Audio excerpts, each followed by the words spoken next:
60 দিন ফসল দিতে পারে এন্ডিলা সারা বাংলাদেশে করা যা কিনা এরা তো অবশ্যই আর কইছো গরিব মানুষের দল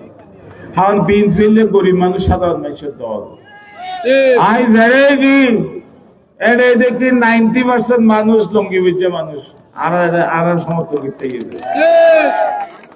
আরেকটা জিনিস সাবরে বাজি সাদা হইতোর বাইরে হালা হইতোর বাইরে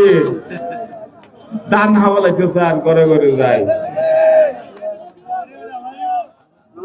শু মারা উড়িব শু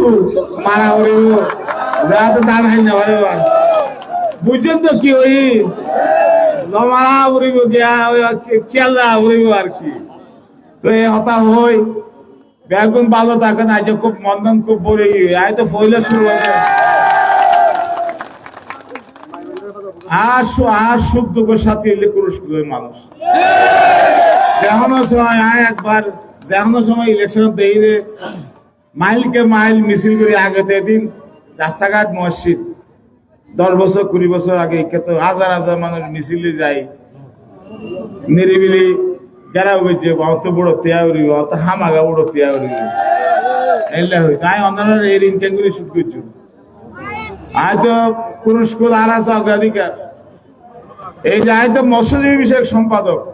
জানান তো সেন্ট্রাল এরিয়ায় মানুষ বেশিরভাগ চাষি মৎস্য চাষি ওই ওই মাছ পাইতে যা ইন্স্যুরেন্স সিস্টেম নাই মানুষ মারি ফেলার দেখাইতে পাইলে ক্ষতিপূরণ নফা ফানে নফা বুড়াকার অ্যাক্সিডেন্ট চাষি অকল মরিয়ার গই মৎস্য মারে দেন জেলে অকল মরিয়ার গই ক্ষতিপূরণ নফা অবশ্যই ট্রলারের মালিক যারা আছে তোমার সরকার তারা লাইফ ইন্স্যুরেন্স গ্রহণ দরকার বাধ্যতামূলক গ্রহণ দরকার কে এত ফখর তো দিয়া নগরের মালিক ব্যাংকে ইন্স্যুরেন্স কোম্পানি দিব দয়া করে অন্যরা চিন্তা ভাবনা করিবেন আরো সরকারি যদি আল্লাহর দায়িত্ব করে তাহলে ইনশাআল্লাহ গরিব মানুষের এবং চাষি অকলর মৎস্যজীবী অকলর যাতে ভালো সুরক্ষা আল্লাহ আরো চেষ্টা করি হাজ করছে। দৈনিক আজকের বাংলা .net